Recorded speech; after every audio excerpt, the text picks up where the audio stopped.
off of. There's certain ones that you can't get the sheet music to a certain song, and it's not available in this country because of a legal thing or whatever. So it's interesting with songs how they will do that. All right, let's get these last two in here. All right. 1967.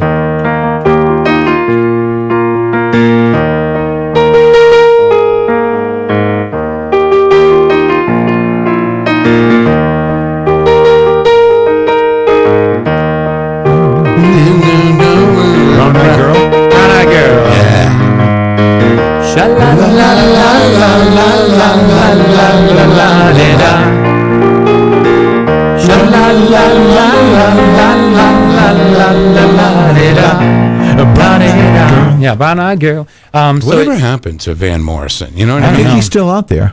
Yeah, but just didn't seem to disappear. You know those few songs? You know those few songs, and that's it. Well, Will Vegas asked if I could play Chocolate Rain, but that doesn't start with B. All the songs today start with B. It does not start with B. All right, here's the last one. So yeah, because we got to get out of here. We do.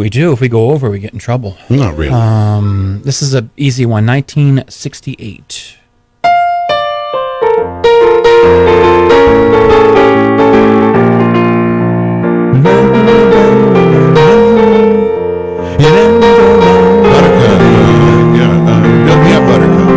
Yeah, right? Build me up. Why don't you build me up? Build me up, buttercup, and mess me around, and then worst of all, you never call baby when you say you will. While you still, I need you. All right. Kathy Very Klein, nice. Buttercup is her favorite, just so you know. Great job, Rob. That is going to do it for us today. Great job today. Well, I love it. Well, and the good thing is, like, you know some music history stuff that I don't really know. And same thing, Daryl, you throw some stuff and then like, oh, I didn't know that, which is kind of cool. So, gives us some good history with the songs as well. Yeah, no doubt about it. Great entertainment report today. And we're going to wrap this up, folks, today. Thank you, Daryl. Thank you, Peter. Rob. I want to thank U.S. Marshal Nick Willard for calling in. Great call. Fantastic. Have a great day, Manchester. This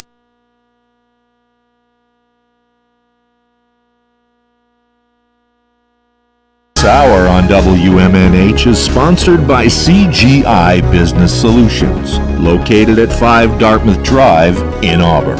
They serve all your business needs, including employee benefits planning, corporate design and business administration, investments and wealth management, and customized business insurance solutions. Their phone number is 866-841-4600 or on the web at cgibusinesssolutions.com. Come on down to the Hop Knot at 1000 Elm Street, Manchester's premier craft beer and gourmet pretzel bar. Tell us more, Trudy. We make our dough fresh every day. We make a variety of styles of pretzels and serve craft beer, cocktails, and a few bottles of wine. We do the traditional pretzel, and we have multiple flavors for that. We also do stuffed pretzels, pretzel sandwiches, 3 dessert pretzels, and pretzel knots. The Hop Knot in the Brady Sullivan Plaza at 1000 Elm Street. Bring your kitchen to life with Queen City Cabinetry.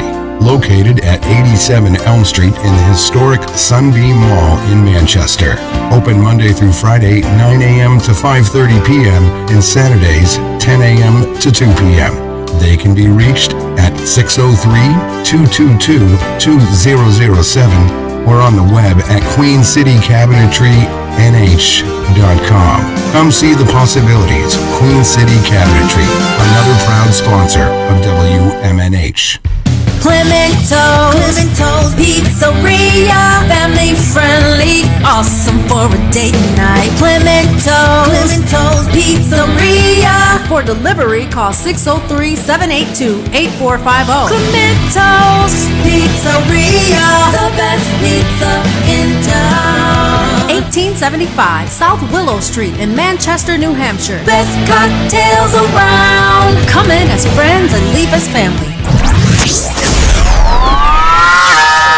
You are listening to WMNHLP, Manchester's radio, broadcasting at 95.3 megahertz frequency modulation from the top of 1000 Elm Street. Our studios are located at 1045 Elm Street and licensed to Manchester Public Television Service in Manchester, New Hampshire, USA.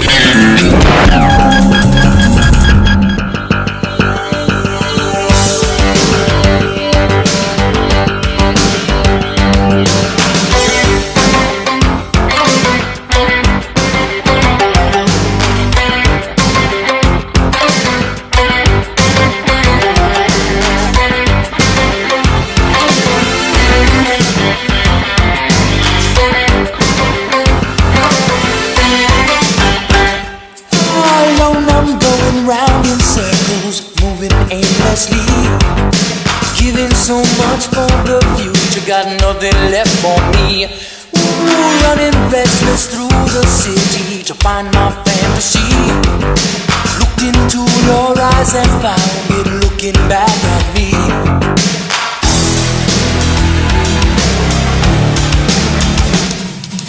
Now that the winter's over, sweet love is taking over. All of those dark clouds have faded away. Ooh, you got the tables turning, can't stop the fire from burning. You got a ticket to take me all the way. Weatherman says it's gonna get hot tonight. There's a fever in the air that I can't control. I'm gonna be a fool for love, oh, but I think it's alright. Yeah, I never wanna let this feeling go. Weatherman says it's gonna get hot tonight, and I'm gonna feel this burning desire. I'm gonna get lost in love, oh, 'cause it feels so right. Baby, I'll raise this flame into a fire.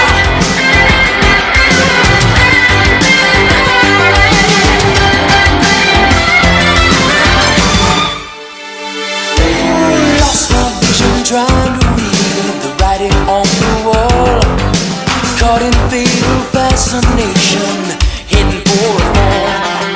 Sweet shining submarine told came to my rescue. Shook off all that old suspicion, found a dream come true.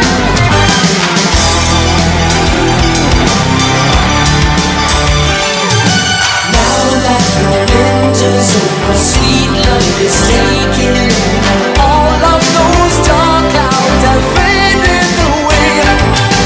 Ooh, you got the tables turning, can't stop the fire from burning. You got a ticket to take me all the way. Weatherman says it's gonna get hot tonight. There's a fever in the air that I can't control. I'm gonna be a fool for love, oh, but I think it's alright. I never wanna let this feeling go. Weatherman says it's gonna get hot tonight, and I'm gonna feel this burning desire. I'm gonna get lost in love, oh, 'cause it feels so right. Baby, I'll raise this flame into a fire. Weatherman says it's gonna get hot tonight. There's a fever in the air that I can't control. I'm gonna be a fool for love, oh, but I think it's alright. I never wanna let this feeling go. No. Weatherman says it's gonna get hot tonight, and I'm gonna feel this burning desire. And I almost tasted the fruits of my labor.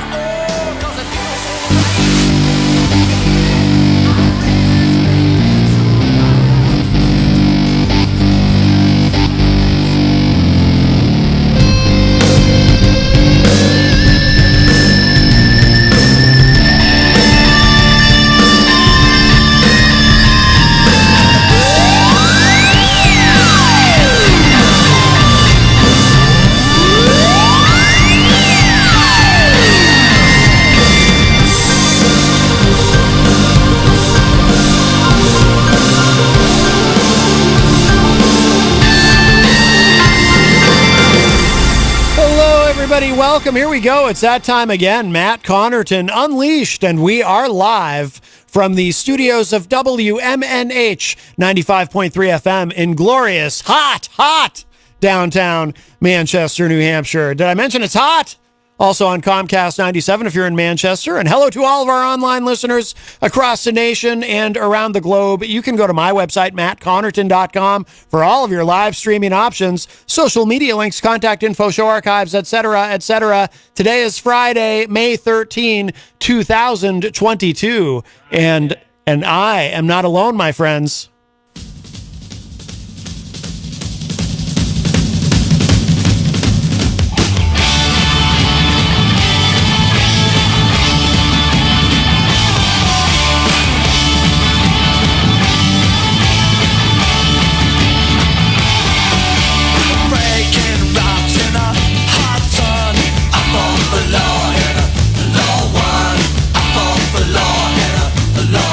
There he is. John Hopwood is at the news desk. Hi, Matt. Hey, how are you? Friday the 13th. Yes, it is. Yes, it is.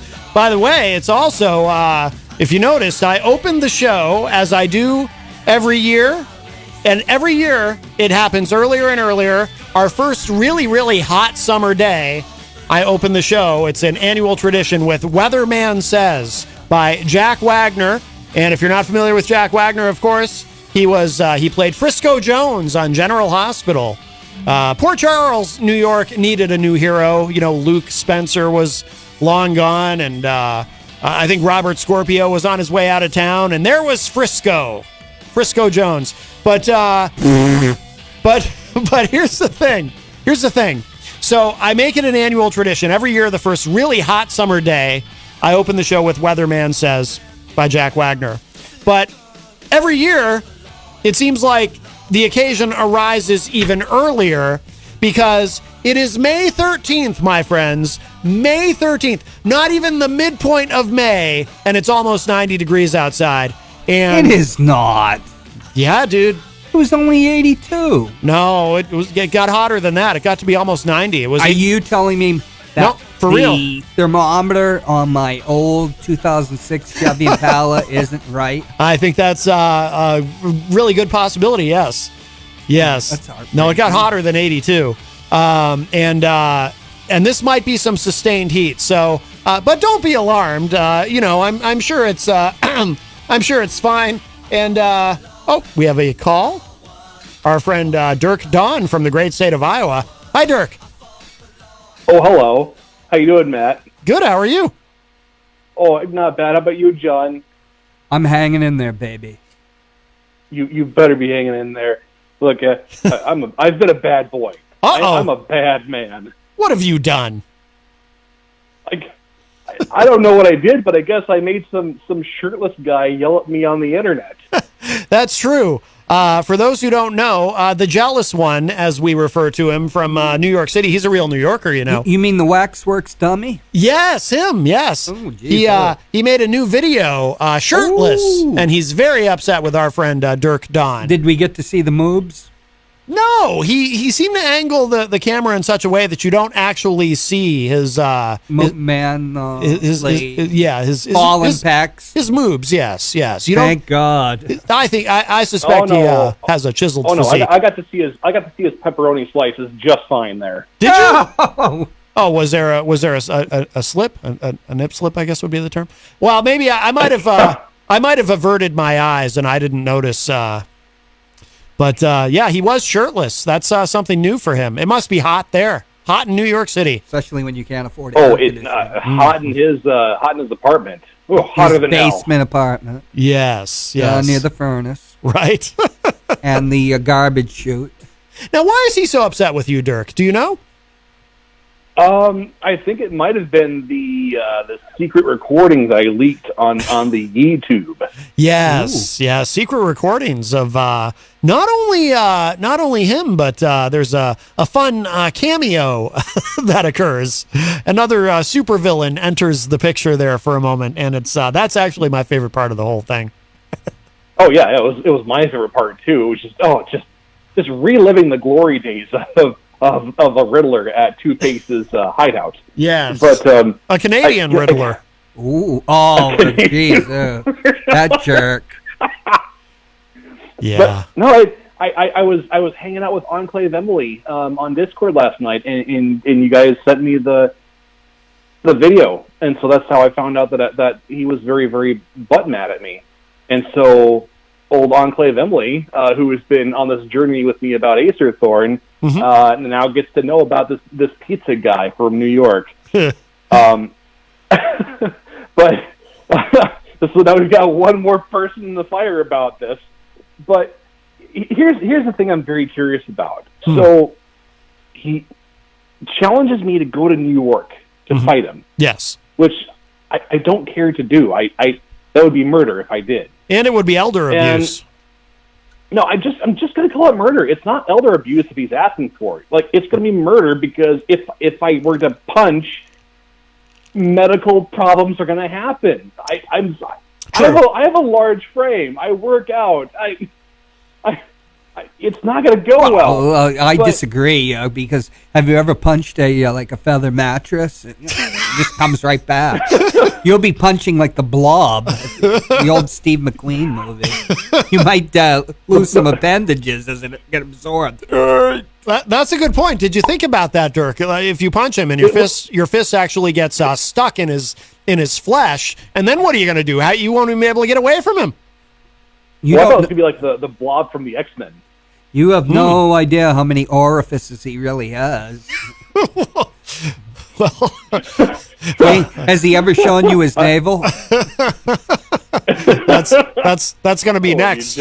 It's probably like that thing that Jabba the Hutt had and disappeared into. Wow. But the thing I'm really curious about is like I said no, it'll be murder if I do that. But he won't stop. He won't stop telling me to go to New York to fight him. Please. But then Billy accepts the challenge, and then all of a sudden the pizza delivery guy is like, "Well, you're going to be fighting somebody who's like so many years older than you," and just shames him for the idea for it. Right. So what is it? Am I supposed to go fight him? Or is he too old for me to go fight him? Because Billy is older than I am. What do I do? That's true, yeah. Dirk, you're dealing with somebody that's got the intelligence level of a parakeet. I mean, this isn't even a minor bird. It's like you might lose an eye when he's spitting out his seed. Well, here's the thing, though. Like. This question is really for this guy, though. I'm pretty sure that the pizza guy is sitting in his apartment, rolling his dough, getting the sauce ready for tonight's dinner. And his dough, you mean his flab? Yeah, but I can't. God. But I can't ask the pizza man directly here. Have we ever seen this guy's feet? Have we ever seen below his waist? How do you why do you assume he's human? That's true. He could be some... my friend.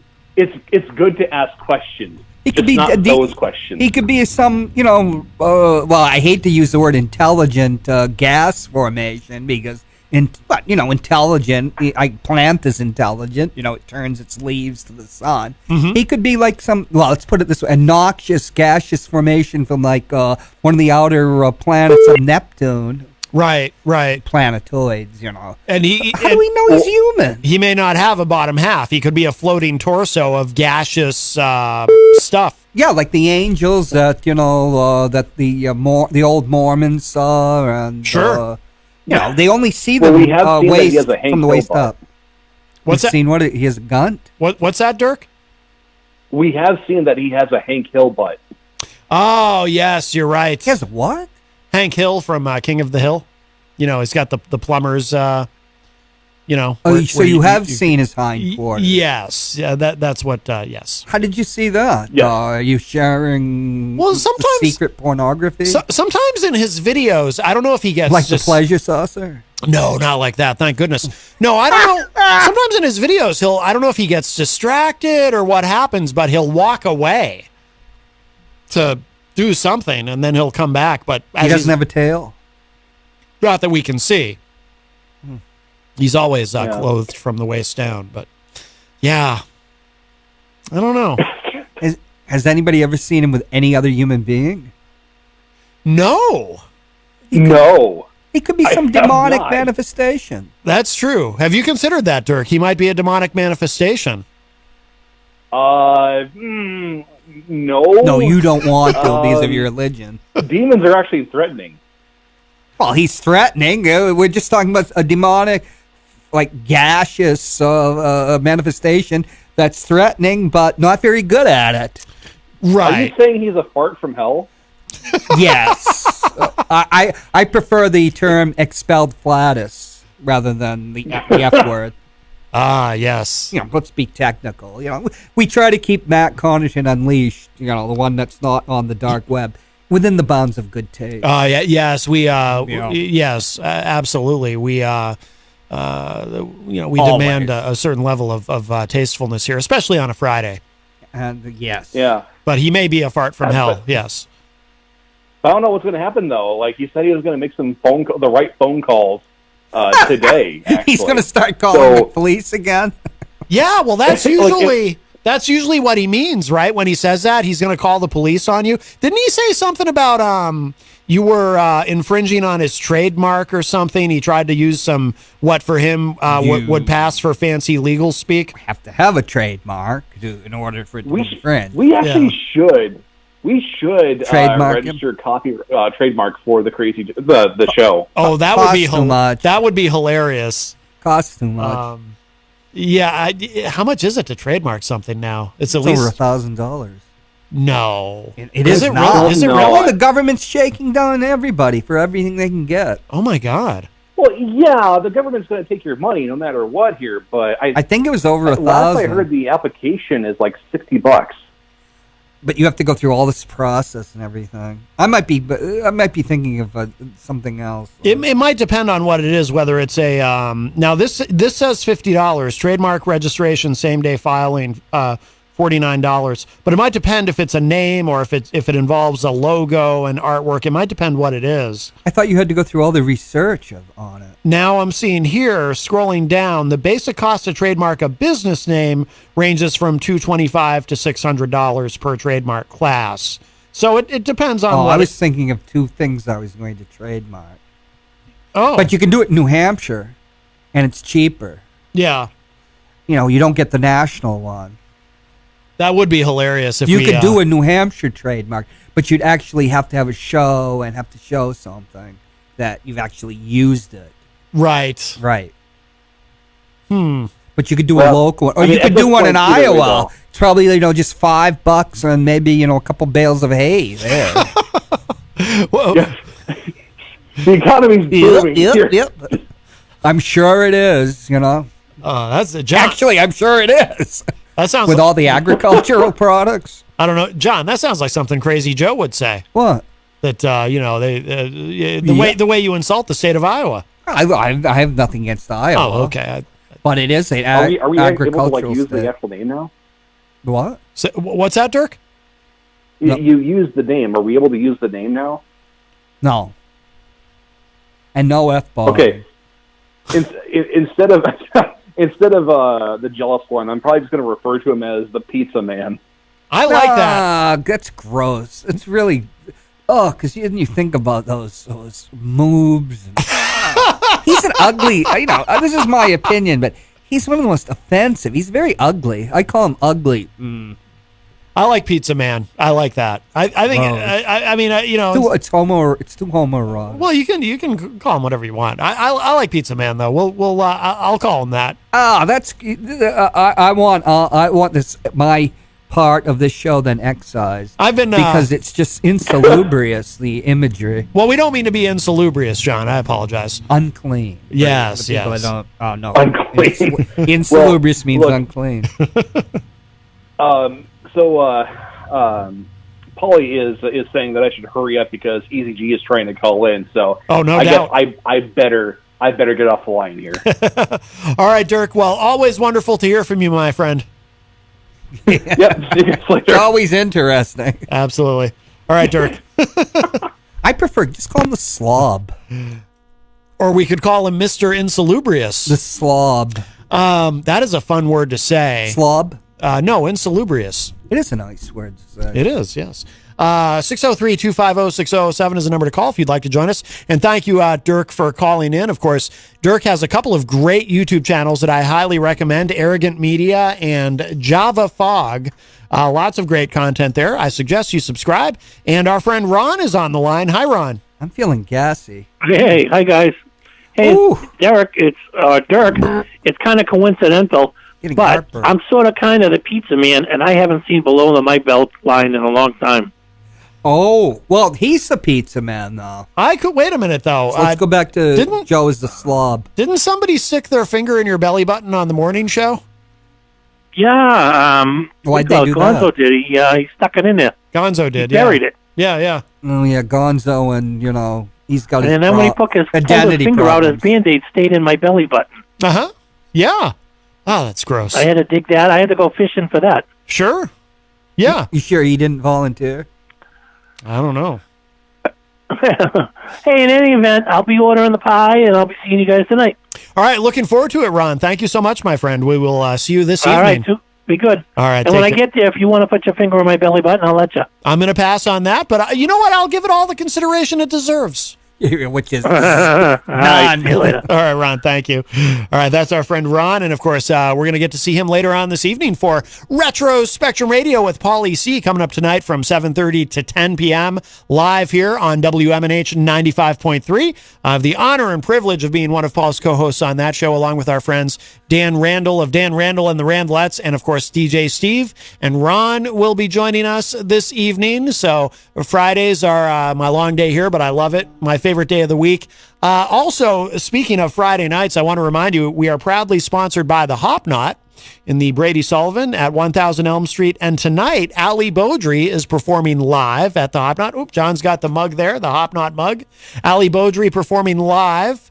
And she is very popular in the area. And does she let you put your digit in her navel? I've never thought to ask. Ooh. And we have a call. Hi, welcome to Matt Connarton Unleashed. Who's this? How's it going, guys?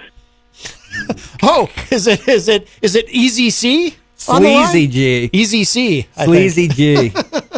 No, this is Easy Paulie C. Oh, Easy. Jeez, I was wondering.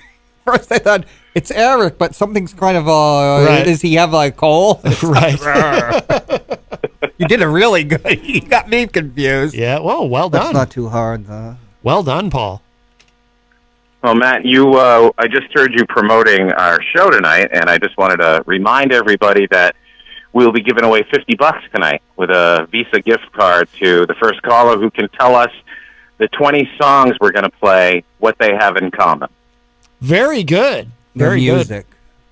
Good. And we bought a roll of gaffer's tape to wrap around Dan's face so he can't reveal anything this week. And then backpedal for 20 minutes saying he didn't do anything. Right. Well, that's very exciting. Right. Well, I now the only problem is, how is he going to eat some of the delicious pizza that Ron is bringing if his mouth is taped shut? Well, that's the thing. With the gaffer's tape, he'll be unable to join us. So it'll be more pizza for you. You get the half with the ricotta. I get the half with the black olives. Oh, I like the way you're thinking. There's got to be punishment. Well, I mean, we live in a world the people don't take punishment seriously. Right. That's the root of all problems, like Glenn trying to be Howard McCarthy. Mm-hmm. Yes. He needs to be punished. That's right. Yeah. Yes. Right. Blatantly stealing his whole idea. God, that was funny. I was telling John off the air before the show, that was funny as hell yesterday when Joe Lara called in and said that to Glenn. That was. The way Joe said it, though, too. Joe, I don't know. I'm sure people have told him, but Joe is really funny. He's got a dry sense of humor, and just the way that he said to Glenn, you're killing Howard McCarthy all over again. It was just, it's not funny when I say it. The way Joe said it was hilarious, and he just Joe is brilliant, and he's also brilliant with sound effects. Yes, it's too bad that he isn't on the show or on the station more frequently because that guy, he should have his own show for one thing. But he's so funny, and it's so cool that he's one of the big players on the station. All right, I gotta go. See you tonight. All right, Paul. We'll see you. All right, that was Paulie C. There's somebody on the roof of this building I'm seeing reflected in the skyscraper. Really? Who's scratching their bottom. Well, they aren't anymore. I wonder if they're thinking of jumping off. Oh, my goodness. That's a bad idea, generally. Well, I'm just thinking perhaps Glenn is becoming possessed. You think so? By the spirit of Howard McCarthy. Oh, that would explain it. That would explain everything. Glenn has dabbled in many things that, we won't, this isn't the dark web, so we can't really delve into them. Right. But just think about all the places he's been and the things he's done, and his shape shifting. And he will not renounce his Canadian citizenship, which I think makes him only half an American. Literally, I think it probably makes him a communist. Mm-hmm. Yeah. I think so. Dirk is asking, is John saying that Glenn is a witch? Don't insult witches. And Miriam Banish says Glenn has pulled out his own teeth. That literally is true. Yes, he has pulled out on air. On air? He's popped his denture plate? No, he's actually pulled his own teeth, like instead of going to a dentist. When he said, you didn't know that? And so you're saying this isn't satanic? You didn't know that? This is For real? No, I haven't. Yeah. This is satanic behavior. Well, he's clearly been possessed. How did he do that? With some pliers? I assume. I think it'd be a little difficult to, like, with the pliers, just clamping him on the right tooth. Well, but that's just my, He's the people's mayor. What type of pliers would you use? Just different kind. I don't know. It's never even occurred to me. I have perfect teeth, so it's never been a problem for me. Did you know that? Have I ever told you that? I have perfect teeth. Enough of the Yeti, the superiority of the Yeti. I was fortunate enough. I got lucky genetically on that. I was fortunate enough to be born to two parents who have perfect teeth. So I, as their offspring, I just have like super indestructible teeth. It is genetic. Oh yeah. Oh, absolutely. Because whatever's going to happen to my teeth has happened to my sisters who are really? 7 and 6. No matter how much you brush, no matter what you do, it happens. Yeah. Because I stopped eating sugar when I was 20 years old. I don't add it to beverages or anything. I figured there's enough sugar as it is. Right. It doesn't stop the decay. Yeah, there's only so much you can do. 603-250-6007 is the number if you'd like to join us, 603-250-6007. I do want to say hello to everybody in the Facebook live chat. A very busy chat room today. Let's see. Are they talking about Glenn's Satanism? Potential Satanism. Actually, yes. Mike Palapita joins us in the chat. Mike, of course, from one of our great sponsors here, Queen City Cabinetry in the historic Sunbeam Mall. Hello. Rocky Huber joins us and says, what's up, family? What's up, Rocky? Rocky says, John, are you going to tell us a story about aliens and how they probed you? Were you abducted? No, it was my stepmother. No probing. Good. Well, that's nice. Mike was asking if those are tarot cards he saw you using on the they are. Facebook live feed. DJ Midas is in the Facebook live chat. Midas, of course, from Late Night Delight, which you can hear every Saturday night from 12 midnight all the way to 4 a.m. with a replay on Sunday. Midas, are you in Florida now? I know he was moving down he and his family to Florida, but I'm not sure if another Rick DeSantis fan. I don't think so. Why is he moving to Florida? Yeah, he's in enemy territory. I don't think Midas is ideologically aligned with Governor Santis. I wouldn't move to Florida. Well, there would be some reasons to move to Florida. Yeah, lots of money. The humidity, though. Oh, I hate the humidity. And the palmetto bugs and things like that. Oh my God, it's terrifying. I remember going into a motel as a 12-year-old, 1971. The size of the bug. We'd been warned by my father. Yeah. Size of really? Yeah. Amazing. And they're, flying around. And the farther south you get, the bigger they get. That would actually freak me out. They could carry away an old Volkswagen. My goodness. Yeah. Beetle. Paulie C in the chat room referring to your tarot cards. He says, I think they're wallet-sized portraits of the family. Which family's that? Charles Manson? Oh, my goodness. Wow. Jenny is in the chat room and says, shalom, peeps. I do have a Linda Kasabian story, but, Oh. Yeah. Let's see. Paulie C says it's hot out there. I have bat wings. Has Melanie La Liberté abandoned ship? Nope. She also has joined us in the chat room and says, in all caps, happy Friday the 13th. She's very excited about Friday the 13th today. Well, there are more people on top of the building. Oh, really? Ooh. Maybe they're having an orgy. Maybe. Mike Palapita says, maybe I will take a walk down to the basement and light a candle for General Sunbeam. Oh, very nice. Yes, General Sunbeam. That sounds like the epitome of wickedness. Well, he's an American hero. I mean, he won the war. He's a New Hampshire hero. We'd all be speaking different things, Look, we would all be speaking Hungarian right now if it wasn't for General Sunbeam. How dare you? Now you're attacking Dick Sweat's wife again. Whose father was my congressman. So we should people who was Hungarian. So people listening from other parts of the country might not know this. That Dick Sweat's a real person. That's not a joke. It was a congressman. He's a very nice person. Congressman Dick Sweat. That's a real guy. His wife's wonderful. Too. But when I was in high school, Howard Stern could never get over it. Well, when I was in high school, I remember a friend of mine, Paul Clark. Would you call yourself Dick Sweat? And you'd be rich. He had. You've got me go. He had the bumper sticker on his car because he just thought it was so funny. And I never thought it was funny until just now. And I remember asking him, I said, I didn't think you were political. And he's like, I'm not. But how can I not put that bumper sticker on my car? The fact that it's a real guy just makes it hilarious. He's a very classy, intelligent person.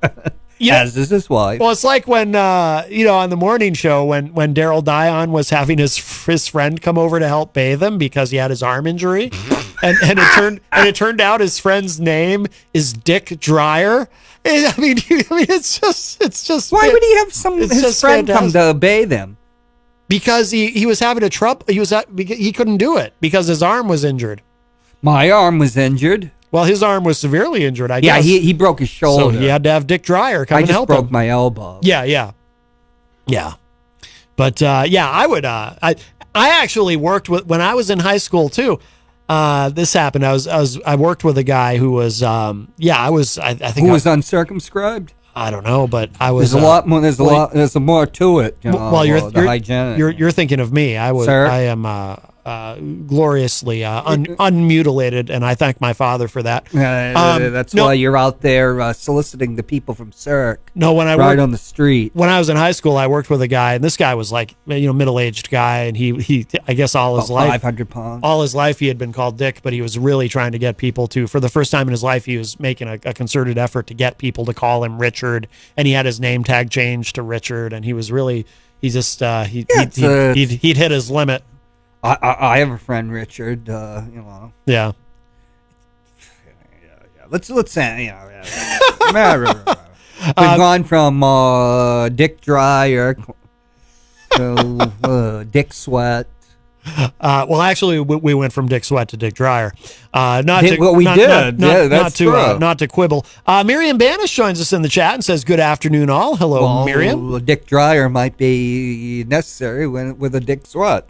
Rocky Huber wrote a comment about the Jealous One / the Pizza Man, which I definitely cannot read on the air, but that is very funny. Ron is the Pizza Man, so let's not belittle him by Ron equating him with the Waxworks dummy. Well, there's a good pizza man and a bad pizza man. Ron's the good pizza man. We'll call him the Egg Man.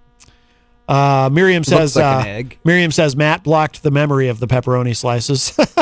Yeah, god damn. Charles Richardson joins us in the, speaking of Florida, Charles Richardson is from Florida and, of course, host of the Charles Richardson Show every Monday, Wednesday, and Friday night online. He says, yo, word up, homies. Good afternoon to all the awesome people in this chat and watching on this feed. Glorious. Well, thank you, Charles. Nice to see you. A state that ought to be banished from the Union. Florida? Stripped of all its representation. What would you do? What it did in 2020. What would you do? Give it to Cuba? No, I would just turn it into a vassal. I wouldn't even call it a state. Uh-huh. And no congressmen, no senators for at least 100 years to atone for the 2000 election. I see.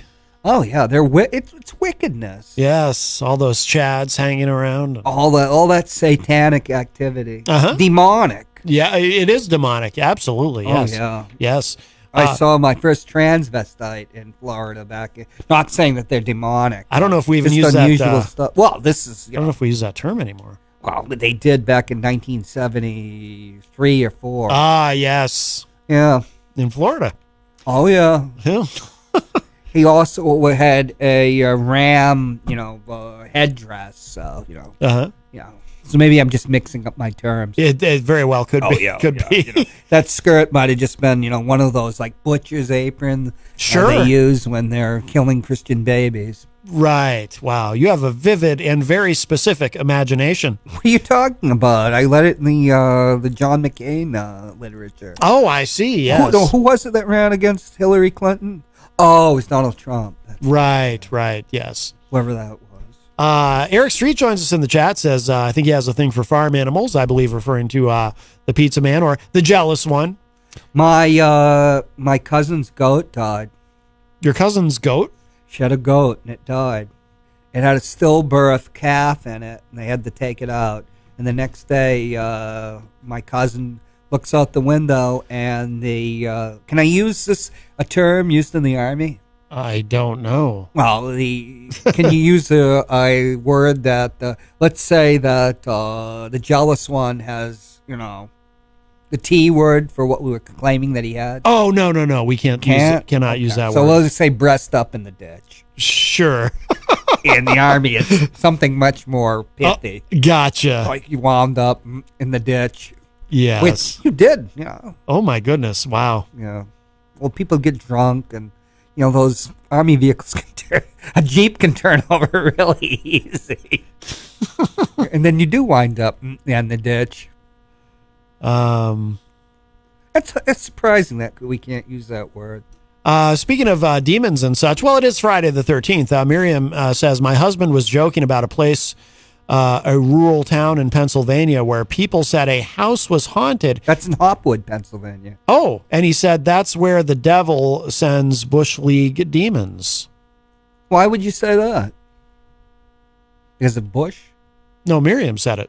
I didn't say it. What does Pennsylvania have to do with Bush? I don't know. Texas Mike is in the chat and says officially on vacation. What's going on in Pennsylvania? There's been a lot of MAGA activity. Yeah, well, you've got these primaries and Trump endorsing certain people, and some people win and some people lose. I try not to look at the news anymore. Oh, wow. It's all bad news. Well, it's not. Most of it is. Yeah. Miriam also says, I could have lived my whole life happily unaware of Gonzo putting his finger in Ron's belly button. Sadly, this was not to be. Yes, that's something that happened on the morning show. Yes. Gonzo's a very inquisitive and sometimes childlike knave. Yes. Can be very irritating at times. Chris Rose from the Commonwealth of Massachusetts joins us in the chat. Hello, Chris. Miriam says it's a portal to an alternate universe, I assume referring to Ron's belly button. No, that's ugly. The ugly ones. Oh, my goodness. And by the way, next week on WPYP is the Gonzo birthday show. Oh, really? Speaking of another portal to hell. Oh, well, very nice. Ooh. Dirk says Glenn committed a sin in Satanism by pulling his own teeth instead of going to a professional. Stupidity. Is there some word we can have other than Satanism? Because we don't want to insult Dirk Dawn. Right. How about demonic?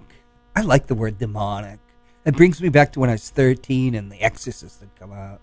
Oh, Tom Blanchard says, when I drove by the station this morning, there was a crane putting something on the roof of your building. Yeah, I think it's demonic, in fact. Oh, it's probably, you know what, it probably is a statue of is it Baphomet? Is that how you say it? Baphomet? Baphomet? Baphomet?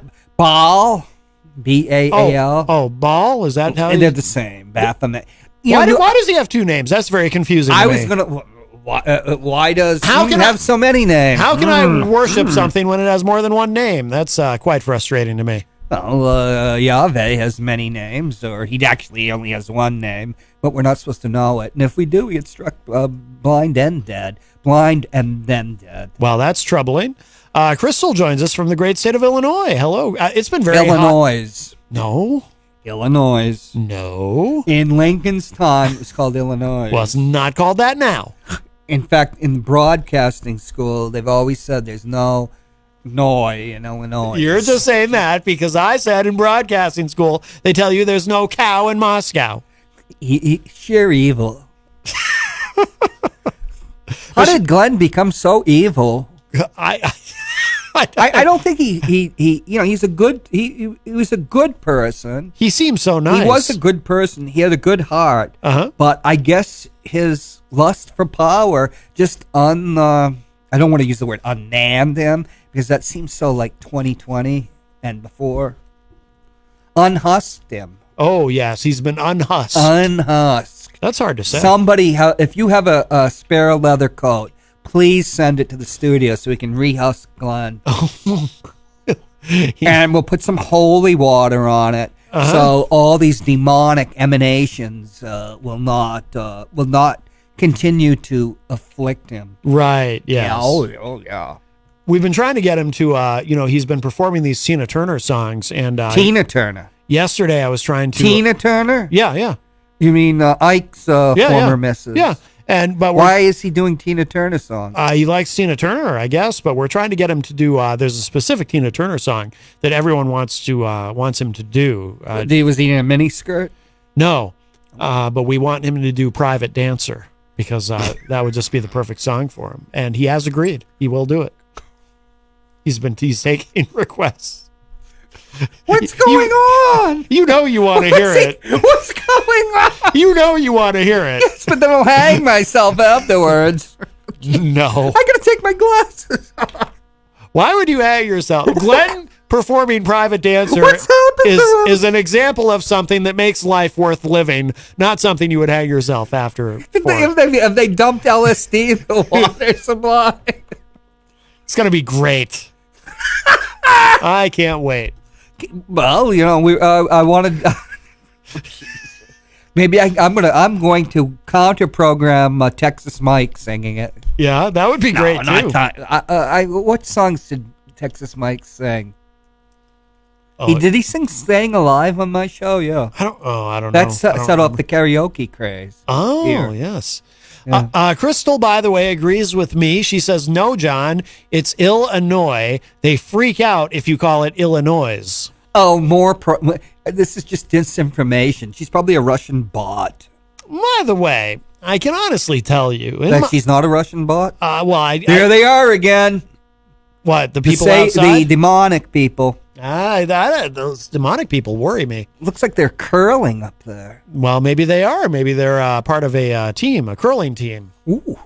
Maybe they're on a break and they're practicing. It's pretty hot to curl. But, It's never too hot to curl, John. How dare you? Never too hot to curl. That sounds like a great title for a song. It does. Never too hot to curl. We'll just have to. Never too hot. We'll just have to recall it Dumpster Baby and stick it in the album. I guess. My Dumpster Baby video wasn't run this past Wednesday because I wasn't there. Right. Oh, yeah. Heartbreaking. Did Gonzo do your show? Was it Gonzo and Kyle? He did Manchester Famous. Oh. Yeah. Eric Street says, I was watching an old morning show episode where John asked Moose movie questions. Do you remember that? No. Oh. Eric was watching it recently, apparently. Eric who? Eric Street.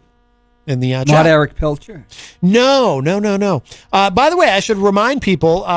You should. Think I mentioned it, or did I mention it yesterday? No, you didn't. So it is Friday, but if you're wondering why I've not mentioned Eric Pilcher's classic film review. He's been snatched by devils. Well, that out of it's just like the poem Little Orphan Annie. Well, that's not what he communicated to me, but that he could have been trying to cover up the truth so as not to anger the devils that snatched him. But they're going to get you if you don't watch out. But he's taken this week off. He's got a lot going on. He's got some job interviews, so that sounds very positive. What, did he get fired? Canned from his old job? I doubt it. I think he's just doesn't like working the night shift. Good time to make a career move. It's like Jenny always says, if there's anything you've ever wanted to try, now's the time because, everyone's hiring. Now's the time. Seize this opportunity when the job market is as open as it is. I always wanted to be a Moyle, but I'm a Protestant. Right. Well, anything has certain qualifications. But then again, the way the job market is right now, they might take you anyway. I hope you're not hinting at anything. I like being... At this age, too, it's a little late, but I like being unmutilated. I thank my father for that. Back to the genitals, always on Friday. Friday the 13th. Well, it is Friday the 13th. But Eric Pilcher will be back next week with a review of the film Dazed and Confused. But he did... I thought he'd already done that one. No. Are you thinking of Fast Times at Ridgemont High, maybe? No, that was one of his earliest ones. A similar vibe, though. That's why... I think he moves sometimes. He plans on doing something, but then puts it off. Maybe. I don't know.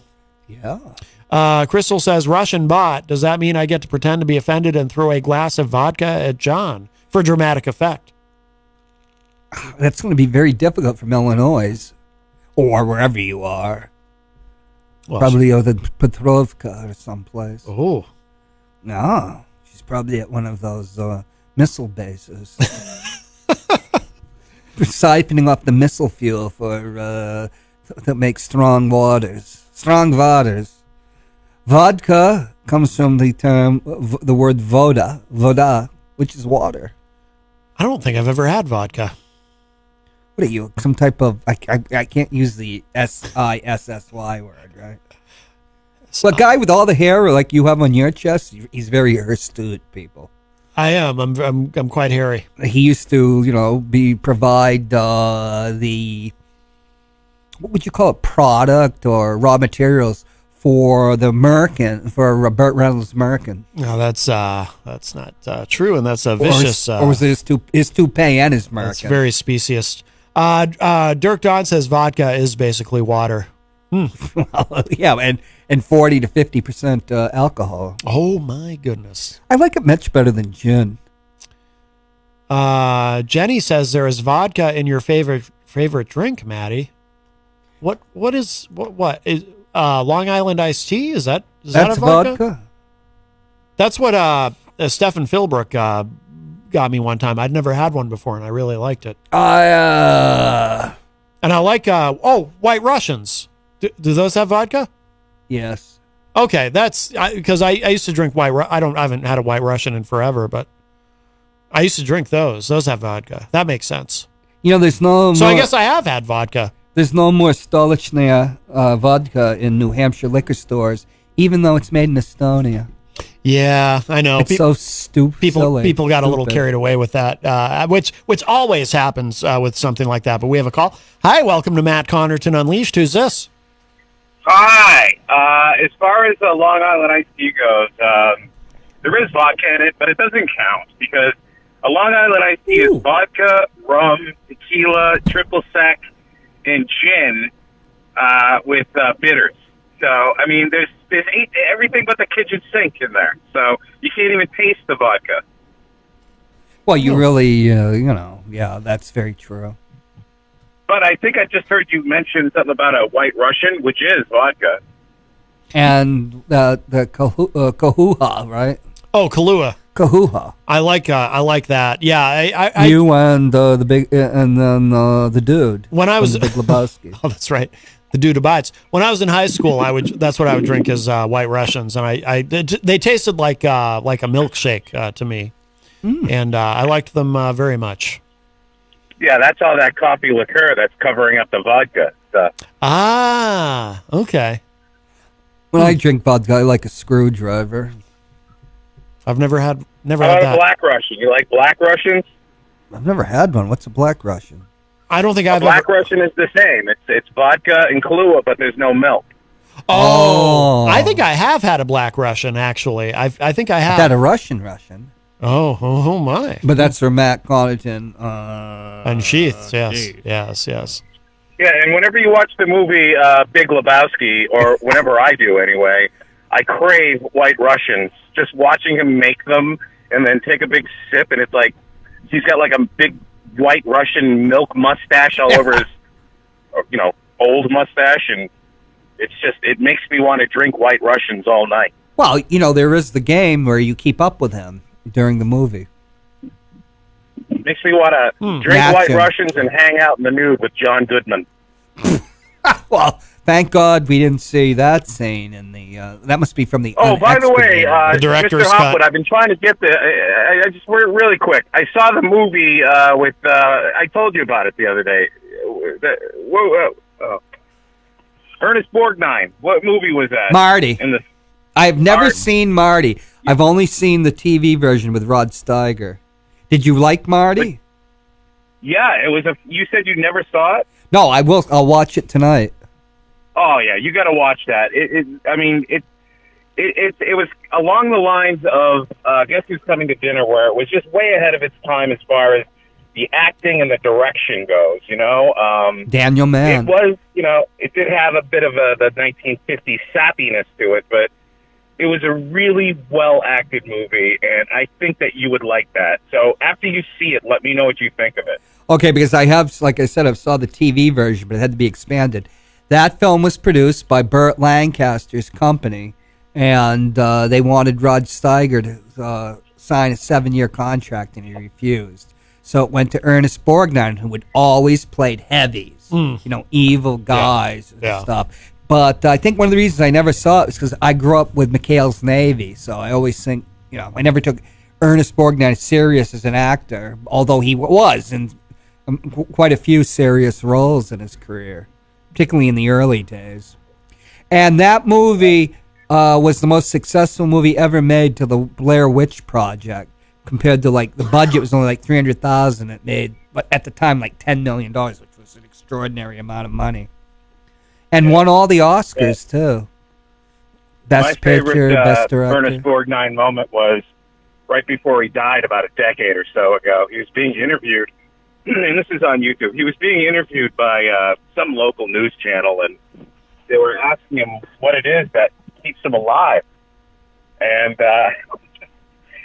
he explained to the news broadcaster that he masturbation. Gratifies himself 3 times a day. Yeah, remember that weirdo I had on my show with all that Grade Z movie, where he was a serial killer? Edward X. Young? Edward X. Young, right. Yeah. Who I tried to get to call in, but then I found out that he had run as a Trumpite for a school board in New Jersey, and they brought up all these...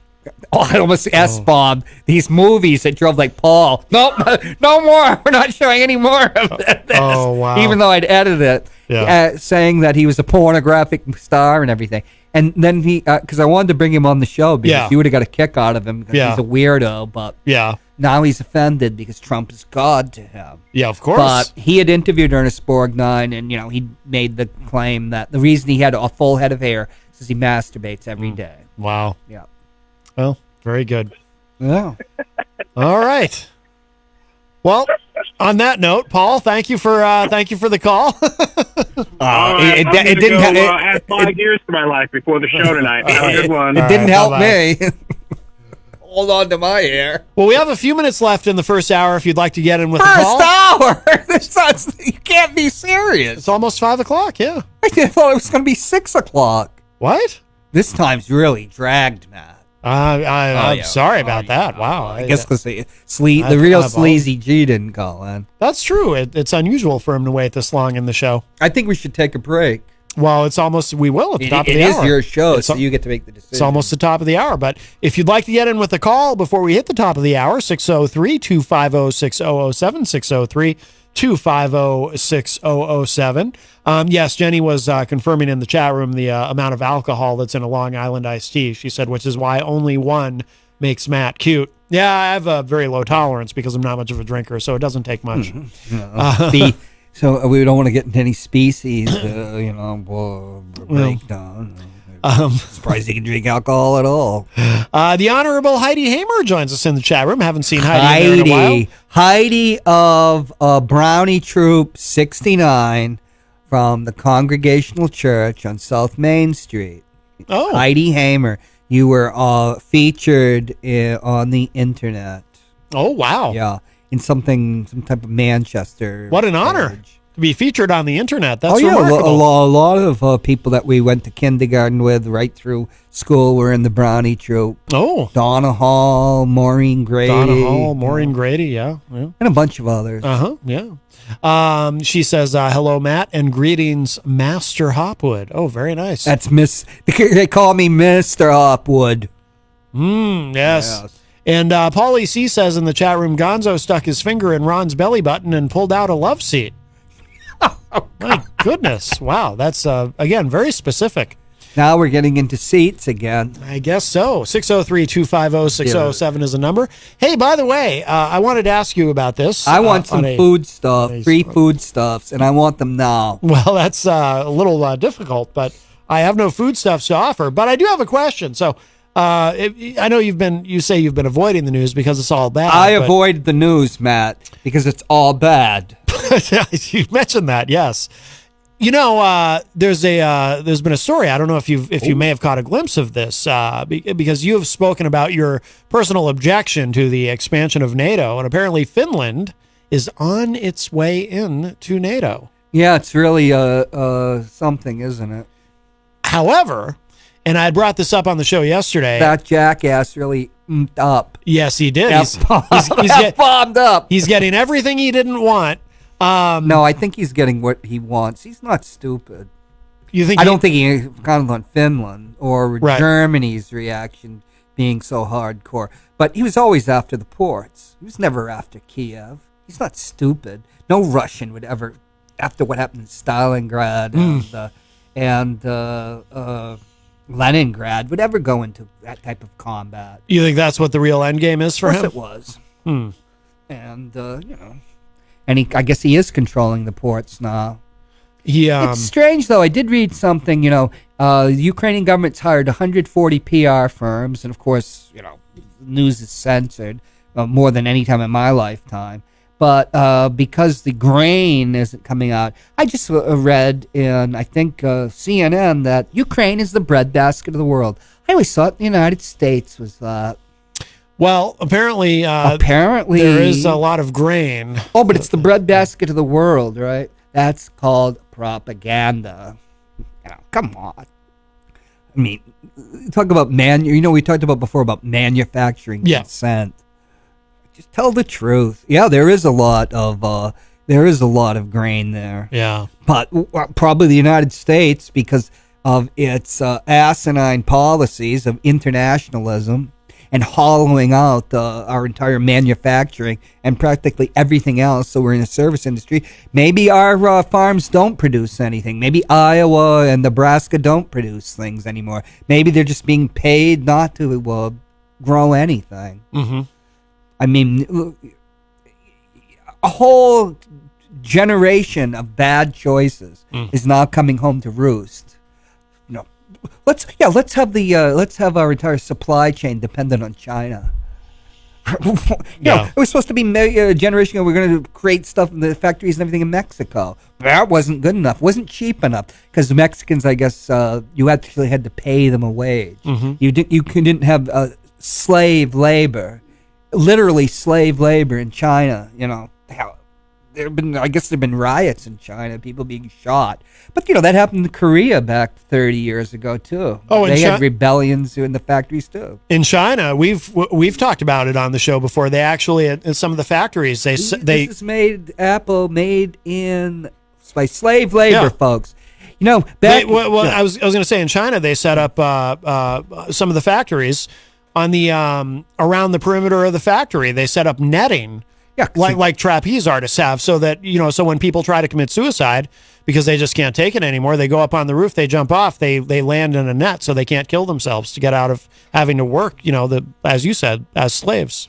See, there's as George Orwell wrote in the early 40s, every British working class person knew that their prosperity, what it was at that time, it wasn't what. Like American working class after World War II, or even the British working class after World War II, but their prosperity depended on the coolie, the exploitation of labor in the colonies. But Americans don't see things that way. When we're anywhere, we're doing a Christian mission to help everybody, not to just ram it right up their backside and bleed them to dry. Mm-hmm. Jesus, it's just. Being alive in 2020, it's, I said back in 2016, 17, it's like living in a world beyond satire. Now it says beyond satire and logic. Yeah. But, this country, look at, 11% wholesale inflation? I thought it was 8.5%. Wholesale inflation. Okay. I would think that they would understate the real inflation rate, because they always say, it's the core inflation rate without the volatile oil and energy sectors, which everybody needs. You need food and you need fuel, and then we could go forever. Hedonics, ways of understating inflation. Well, what I'm stunned by too is this. And now we've got this baby formula shortage because apparently I didn't know in this. England too. Oh, is it there too? I didn't know that. I didn't know this until recently. There's only 3 major manufacturers that make it. Nestle. That we have access to. So if one of them has a problem, it messes up the whole thing. And it's like, this is like third world kind of stuff. People can't get baby formula. Well, anything manufactured in China is likely adulterated. That was a big issue during the first Bush administration. And we're supposed to put the FDA there to, make sure that the Food and Drug Administration, that things are on the American level, which never happened. Mm-hmm. I was at a law firm once taking notes on a case with an Indian pharmaceutical factory. I mean, it's shocking. I've had people that I know get drugs, and, it used to be, they had the up till 12 or 13 years ago, or a decade ago, it would say where it was manufactured. You don't see that anymore, except on one thing, Benadryl. Let's say it's either Canada or Japan. No, they don't allow that anymore because you'd be very careful not to get something from India or China. Oh. They allowed China to just dominate, like vitamins. Mm-hmm. And the products are adulterated. There's just so many cases of adulteration. You go into a drugstore and all those like their store brands and everything. You don't know what you're getting.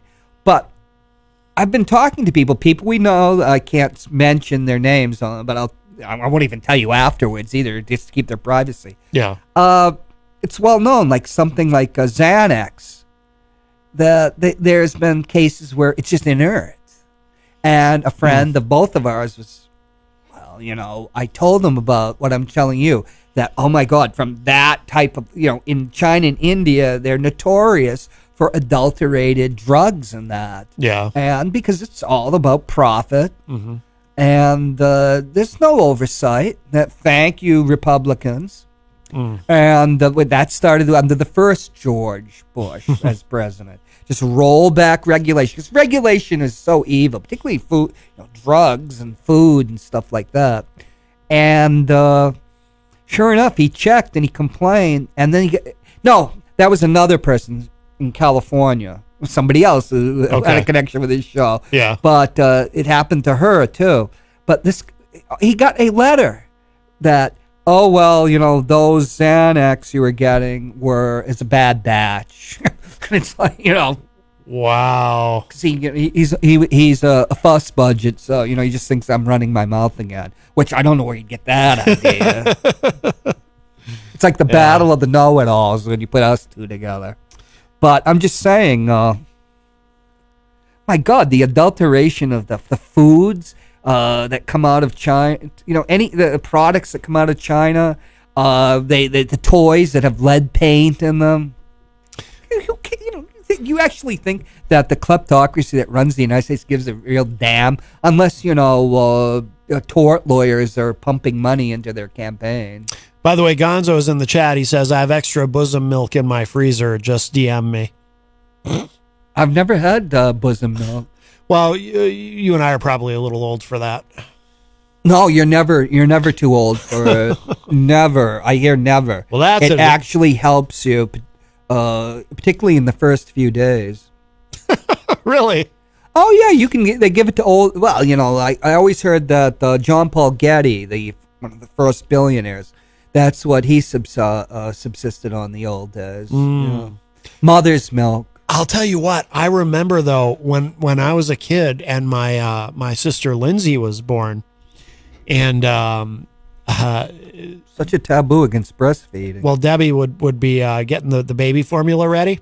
Who's Debbie? Your mother? My stepmother. Oh. And I remember the smell of it. Oh, the smell. Of formula or breast milk? Formula. Oh, God, it smelled so bad. Oh, I was bottle baby. Nobody got the breast in those days. That's why they figured everybody in the baby boom generation was so expletive to lead it up. And it causes mouth, the formation of your mouth off and everything. Oh, boy. Wow. There was a Lou Grant show when Ed Asner went for the Mary Tyler Moore show. Then they made Lou Grant the head of a newspaper. Yep. And then it became this like MASH in a newspaper, except serious. Right. And they had the thing about how they push formula in the third world countries, big companies like Nestle, to stop women in Africa and Asia from breastfeeding, purely for profit. Interesting. But they did that back. That was like I was at university, so it was like 1980, 1981. But these things keep going on. Yeah. But the complete offshoring of everything. Mm-hmm. Consumer debt just hit $16 trillion. 401k plans are now 301k plans as the stock market plummets. Everything's blue skies, you know? Everything's blue skies. When I grew up, blue skies meant you were being off. Yeah. You know, you were being bamboozled. But, you know, we live in a world where everything is win-win. So that's why, you know, yeah, there's no formula. Because we, international, what do they call it? I'm just blacking out on that term. Globalism? Globalism is so wonderful. I mean, the same thing happened to England. England, when I was a kid, made the best bicycles. They had cars. Then the British, they just put all their capital in foreign lands because they made more of a return. And England, when I first saw it in 1981, was almost a third world country. You know, if people were on the dole. Wow. Compared to Germany and France, everything, like, you go into a house, it was like stepping back into the 40s. American House 1940s would have had more amenities. Yeah. Except for the all-present TV. You know, every TV is ubiquitous. It was everywhere. Right. Yeah, but, you know, then Thatcher changed things. The North Sea oil was what made... Margaret Thatcher never did a damn thing. She's just lucky that they opened up these North Sea oil fields and all this money poured into Britain. That's the miracle. Really? Yeah. Oh, yeah. Huh. What else was it?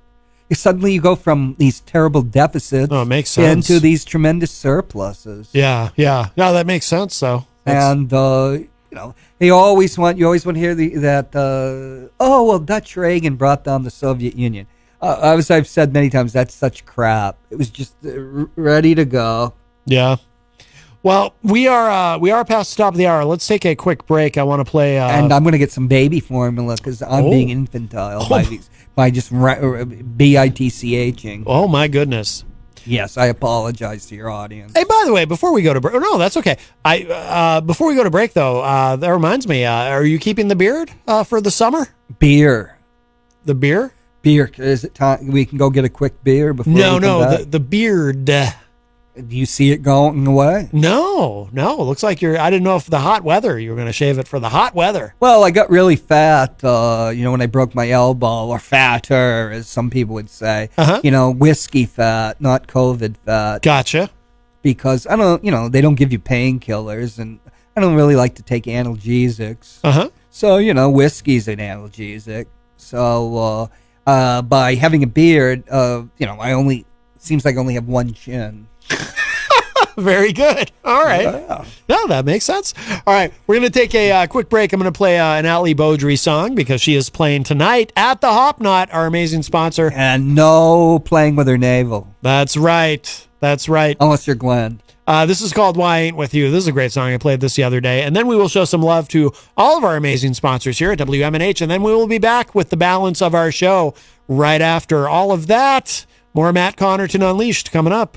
Don't go anywhere.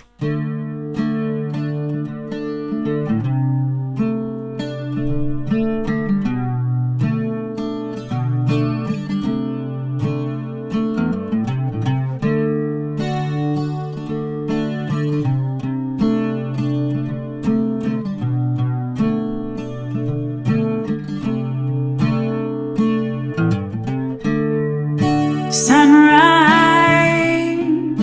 feels warm. It's a brand new day for me too.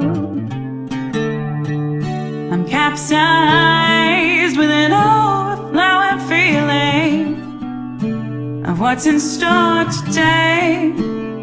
Oh yeah.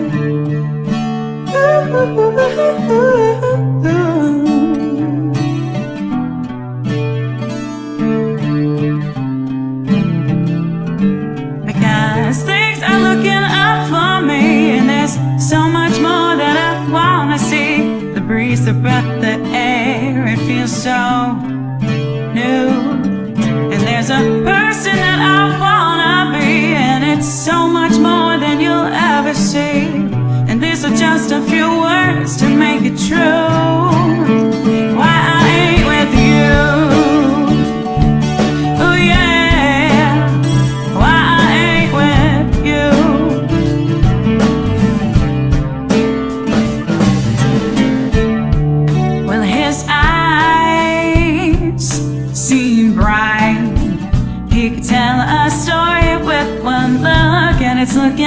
for me.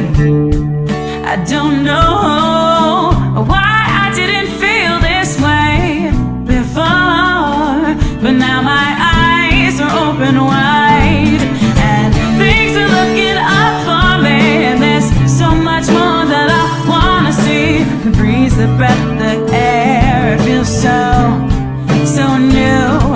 And there's a person that I wanna be, and it's so much more than you'll ever see. And these are just a few words to make it true. Why with you? Yeah. Why with you? Yeah, yeah. Well, baby, we had a good time, but there's something else that's on my mind. It justifies the reasons that we're through. And why with you? Yeah, yeah. Why with you? Yeah, yeah. Because things are looking up for me, and there's so much more that I wanna see. The breeze, the breath, the air, but it feels so new. And there's a person that I wanna be, and it's so much more than you'll ever see. And these are just a few words to make it true. Why I ain't with you? Oh yeah. Why I ain't with you? Because things are looking up. Things are looking up, baby. Things are looking up. Oh yeah. Oh, for you, darling, no. Why I ain't with you? Oh yeah. Come on down to the Hop Knot at 1000 Elm Street, Manchester's premier craft beer and gourmet pretzel bar. Tell us more, Trudy. We make our dough fresh every day. We make a variety of styles of pretzels and serve craft beer, cocktails, and a few bottles of wine. We do the traditional pretzel, and we have multiple flavors for that. We also do stuffed pretzels, pretzel sandwiches, free dessert pretzels, and pretzel knots. The Hop Knot in the Brady Sullivan Plaza at 1000 Elm Street. Bring your kitchen to life with Queen City Cabinetry, located at 87 Elm Street in the historic Sunbeam Mall in Manchester. Open Monday through Friday, 9 a.m. to 5:30 p.m. and Saturdays, 10 a.m. to 2 p.m. They can be reached at 603-222-2007 or on the web at queencitycabinetrynh.com. Come see the possibilities. Queen City Cabinetry, another proud sponsor of WMNH.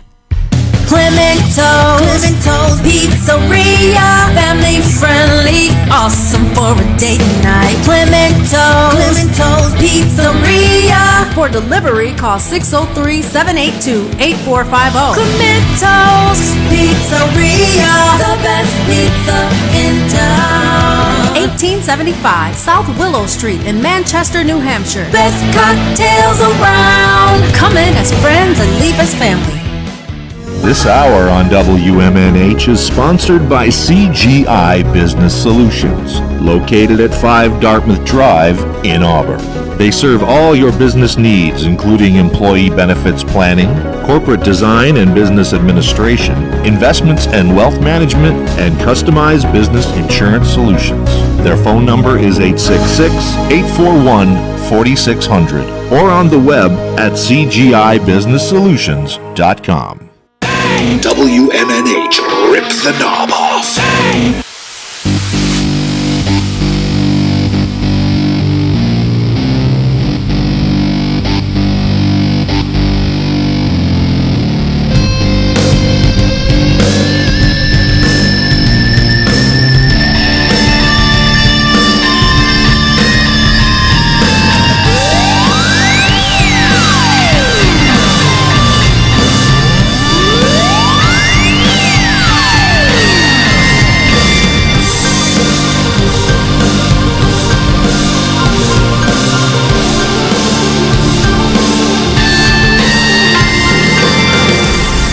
Hello, everybody. Welcome back. It's Matt Connarton Unleashed, and we are well into hour number 2, Numero Dos, live from the studios of WMNH 95.3 FM in glorious, hot downtown Manchester, New Hampshire. Also on Comcast 97 if you are in Manchester. And hello to all of our online listeners across the nation and around the globe. You can go to my website, mattconnerton.com, for all of your live streaming options, social media links, contact info, show archives, etc., etc. Today is a Friday, May 13, Friday the 13th, 2022. John Hopwood is here as well at the news desk. Howdy. Oh, wow. I like that. You and Texas Mike. You and Texas Mike, you're like twins. Well, I've had to learn to yodel. Yes. Doing the Dumpster Baby album. Of course, yes. And I do want to remind you, we are proudly sponsored by the Hop Knot in the Brady Sullivan Plaza, right across the street at 1000 Elm Street. And they've got those delicious gourmet pretzels. They have an assortment of craft beer. And tonight, they have Ali Beaudry performing live. Belly buttonless. Well, I don't know about that. I assume it goes with her wherever she goes. You have no evidence of well, that. You're correct about that. I do have no evidence of that. There could be a new trend like tattooing of eliminating belly buttons. You know what I don't like is Audis, and I don't mean the car. I mean like an Audi. Like, no offense if you have an Audi. Are you against Raquel Welch? The young Raquel Welch. Why, does she have an Audi? She did. Yeah, it bothers me. No offense to anyone who has one, but like, I mean, look, I don't go to the beach. Because of the phallicism of the Audi? I don't know what it is, but whenever I see someone with the belly, you know, it's not natural. It should be in any. And when I see someone with an Audi, it's like I want to walk up to them with like a power drill or something and just push that inside. It's like, it's not supposed to be like that to me. It shouldn't be. It's supposed to be tucked in. It's not supposed to be hanging out. So you're against phallic imagery when it comes to navels? Well, I suppose that's true. You may have gotten to the root of the problem. Is it your fear of homosexuality? Well, I'm not particularly homophobic, although that doesn't mean, you could have the fear of being homosexual yourself, to use some old-fashioned terms. Yeah. But, frankly, you could be pro-homoerotic. Without being homosexual, but there's some root of this, antipathy towards a phallic projection inside what would be normally like I guess it would be, indentation would be more female. Mm-hmm. Yes. Oh, yeah. Well, I think you're right about that. Yes. I think an Audi is, I'd never thought of it that way, but I think subconsciously, yes, I would perceive an Audi as being more masculine, and so it upsets. But see, I don't. See, you're upset with just women with Audis. Well, actually, no. I'm upset with Audis in general. I just don't think it's right, and I think that if you have one, you should consider it a defect and have it surgically repaired. Frankly, is this type of outing yourself as being against Audis? Do you think that's going to go over well at home? Well, yes. It wouldn't matter. I mean. Outing yourself is a big deal. It might have been a big deal. Well, my generation had been a big deal. As far as I know, everyone at home has an innie. Oh, you've inspected my grandson? No. Oh, but I just assume he's never asked you to help him bathe. No, but we did ask him. When he moved in, it was like, hey, we just got to make sure your belly button it's cool, right? And he said, yeah, I got a good, my belly button's fine. I said, okay. I hate the term belly button. We almost had Gonzo come over to inspect it. But navel sounds like something the manager of the produce section would be talking about. I got these nice navel oranges from Florida. See, to me, navel sounds like anchors away, right, exactly. My lad. Right, it sounds, which is also gay. Thinking about the village people. Right, that's true. There was true. a sailor, wasn't there? There was the leather guy. There was the cop. There was the Indian. I remember I used to harass on both our shows with introductions and out videos featuring somebody exercising to YMCA. Oh yes. I know what you're referring to. And well, he shouldn't have posted stuff of him exercising, right? That's for sure. And then Macho Man too. Remember? Oh yes. With that big ball. Oh yes. Boy. Macho man. And what a macho man he is. Oh, wow. Yes, but we don't talk about him. No, we don't. Well, that's why we don't He's say an his imp. name. He's an imp. But what a great husband and father. We try to stay away from talking about demonic possession, even though Glenn apparently is possessed. Uh-huh. Who knew? And of imps and things like that. Mm-hmm. Well, when he was decided to belt out Tiny Dancer in a Micro Mini, I think that you must have realized something was wrong. Well, hopefully we can get some answers to all of this when after the show, when we go up to the roof and we worship at the Baphomet, the Baphomet or Baal. Is that how you say Baal. it? Baal. Right. David Bowie did a album on Baal. He did? Yes. What's it called? Baal. Did it really? Well, there was it's musical. I think Bertolt Brecht had something to do with the the book or the lyrics. Oh, I'm not sure who did the music, but we're talking about the 1920s in Weimar, Germany. Oh, yeah, before Hitler. Uh-huh. Oh, yeah. When Hitler came, Bertolt Brecht, was a communist. He had to vamoose. Ah, understood. Yes. Oh yeah. Yes. Well, let me give the numbers, 603-250-6007 if you would like to join us today, 603-250-6007. You can also text me at 617-917-4476, tweet me at Matt Connarton, or send an email to matt@mattconnerton.com. And I will remind you, it is Friday, which means tonight is Retro Spectrum Radio with Paul E.C., beginning at 7:30 p.m., and I will be here as one of Paul's co-hosts, along with Dan Randall of Dan Randall and the Randlettes, and DJ Steve, and Ron. Our friend Ron is joining us tonight as well, and he's bringing a pie and his belly button. And it's the premier navel gazing show on WMNH Manchester 95.3 FM. Yes. So, and tonight, Paul is giving away a $50 gift card to the first person. By the way, show hosts like Dan Randall are not eligible, but Paul is going to be presenting. Didn't know that? Anyway, recent events. Yeah. When was that? 2 weeks ago, 3 weeks ago that happened? But anyway, that doesn't matter now. Has Gonzo Water ever under the been bridge. on the show? No, not on Paul's show. Right. No.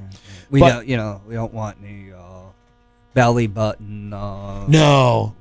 Well, yeah, belly buttoning. That's true. Ron and Gonzo in the same room. You see what happens.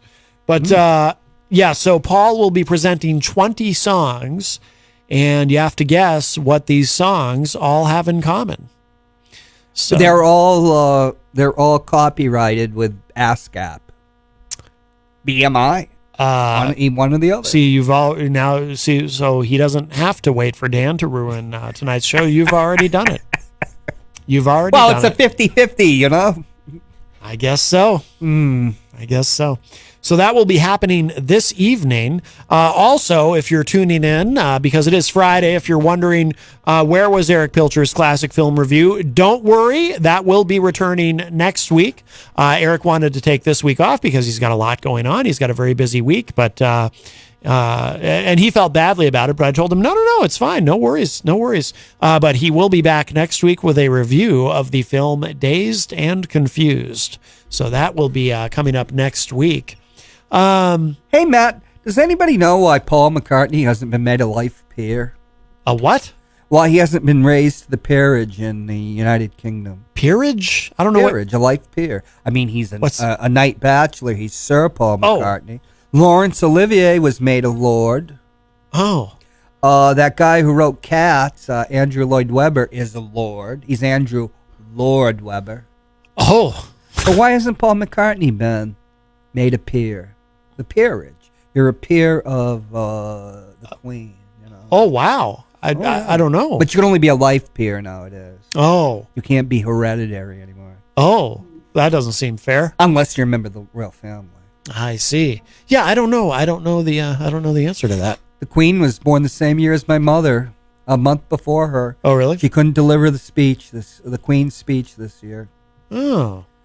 Yeah. How did we all get so old? Well, it's time keeps on ticking into the future. I always like the song What was about the two kids that robbed the place? Oh, Take the Money and Run. Yes. Which wasn't really like one of their songs, though. Steve Miller, yes. And we have a call. Hi, welcome to Matt Connarton Unleashed. Who's this? Why do you think you're wanted here? Hello, is this the Art Bell show? No. Oh, that my can't goodness. be. No.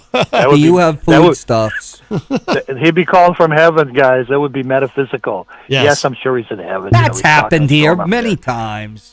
John McCain calls in the show. No, it's John McCain. No, it's the ghost of John McCain who has called the show. Get it Well, right. I still think when you're a ghost, you're the person. I understand. This is a theosophical difference between me and Matt. That's well, we can't be certain. Well, I won't get it. I won't get in the middle of that. I will be brief. Good shows, Matt. I wanted to say that the interviews and John always is great when you guys having your dialogue, even when you disagree. That's important to be able to disagree and have dialogue. We're losing that in America. Right. As long as there aren't any weapons or but sharing that's tools here, everything's fine. Sharing But tools. I wanted to just two quick things. I thought we could do the quiz, not the true and false quiz. My concern is in a generic is the way that books are being sort of ignored and attacked. I won't get into all of that. The quality of education, public education, is not the greatest, to say the least. No. Charter schools are doing better. Catholic schools are doing better. Certain etc. charter Private schools, Greek that's true. But the banning of books now is happening. There was a group that was trying to ban J.D. Salinger, one of my favorite writers, John and Matt, of all time. Banning books love is as him. American as apple pie. They've been banning The Catcher in the Rye since before I was read it. Yeah. Oh, yeah. No, They it goes banned way Steinbeck. back. Absolutely. Steinbeck's books were always banned. Yeah. Because he F-bombed Well, them. yeah. Well, the latest one, John and Matt, is Harper Lee's book, To Kill a Mockingbird. Oh, come on. Why would that be banned? Yeah, It is anti-white think about trash. It, John. It's anti-white trash. Who are these ass clowns that are doing this? So there's that trend, and I just wanted. I thought we'd have a little quiz, and I'll be brief, and just fun. Sure. But I did want to shout out to John, of course, but also to Mike Doyle, and to RJ, the People's Mayor. And yesterday when Mike called in, it's interesting because Mike has information that he's finding is new, but it's actually older information. But it's good to see the press finally getting it out there. China has been selling fentanyl. I won't get into all the Well, they make it. ramifications. They manufacture it. To dealers for a long time. Not only in Mexico, but in Mexico now they're really into that now with the border crossing problem. That goes back to China back in Mao's time. It was payback for the John. opium That's wars. correct. Yeah. For addicting Chinese to opium. But I wouldn't. So I would just say, Matt, this is a more complex and I won't discussion and dialogue. I won't get into it, but I would be very leery of negotiating anything with them right now. Because sometimes tariffs work in our best interest in the long run. They're not the ideal. I get it. Don't get me wrong. And what Biden could do, in my judgment, is, again, Mike said it yesterday, he could open the pipeline. Not only that, but open up domestic industry, oil and gas processes. Our country and our researchers and our technology is the best in the world for clean energy using fossil fuels. And there's been a lot written about that. And also, what Biden does, he's going to stop being this redistribution woke guy and stop demonizing corporations and see that productivity is very, very important rather than redistribution of wealth and demonizing people. All right, so I'll shut up on that. Let's not go there because I want to get to what's the So fault? here we go. Three of my personally favorite authors here. And here are the questions. Number one, true or false? Dietrich Bonhoeffer. Now you may not know. You'll know the other two, but you may not know Dietrich Bonhoeffer. Great theologian, philosopher. False. For years, John and Matt, I thought he was a Roman Catholic. It happens he's a Lutheran. Not that there's a problem with me at all. But he wrote that great book, Ethics. guys, it changed my life. You know, my first 2 years in high school, I was goofing around. I was playing in the band and playing sports, but I wasn't really studying. And when I read his book, and I also read that particular summer, the autobiography of Malcolm X, which I'd recommend to anyone. Which is made up, by the way. It's fabricated. It's not true. Well, let me get to let me just get to the questions for the sake of time, John and Betty. So the first one is on Bonhoeffer. Though he wrote that great book Ethics, he wrote a couple, 2 other books, but he was recognized a great theologian. In America, they tried to get him to come to America and stay. He wouldn't do it. He stayed in Germany. He kept criticizing Hitler. They finally arrested him and they murdered him. But that's a harsh word. Yeah, listen, well, let me get to the question. I know there's so much to talk about with Bonhoeffer, but let me get to the question. So the question is, true or false? Here we go.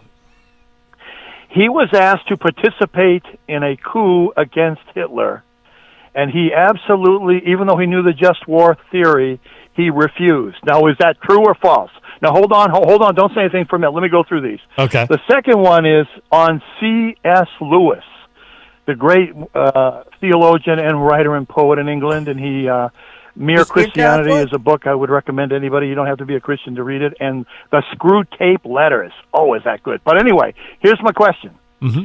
He was a confirmed agnostic all through his early life until he met J.R.R. Tolkien, who of you all guys people know who he is.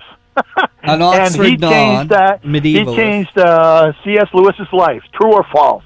Finally, J.D. Salinger, one of my favorite. Jerome Salinger, who had met Hemingway in for the Battle of the Bulge. Catcher in the Rye, when he has that great image of what he wants to do in life, and save children and keep them from falling into all kinds of treachery, and he uses that metaphor. He got a lot of praise for that and awards. But in his subsequent follow-up with 9 Stories, a great book of short stories, he also received great praise for his delineation of complexity in romantic relationships. True or false?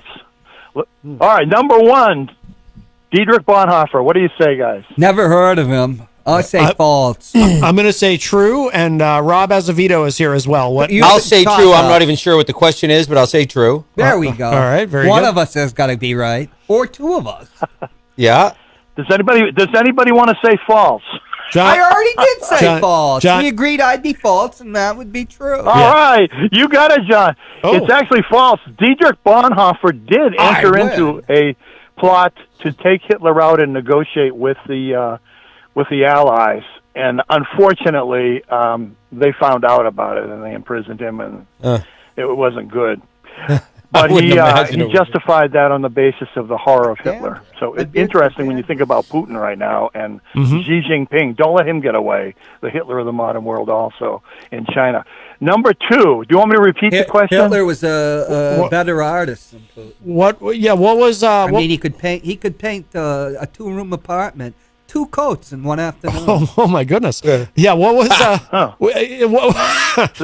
second one is on? The second one is on C.S. Lewis, the great Christian writer and theologian and poet in England. Is that the guy Anthony Hopkins played in the movie? No, he was an agnostic. This is the true or the false thing. I'm saying it like it's true, but true or false? He was an agnostic most of his early life. Then he met J.R.R. Tolkien. Now, you guys know who that is. Yes, of course. Yes, he bore generations of high school students. All right. Well, that's encouraging, though, to hear. And when he met him, J.R.R. changed his mind. Of course, he became the great Christian theologian. Is that false. True or false? I say false. Matt, what do you say? I say true. I say true. Here we go.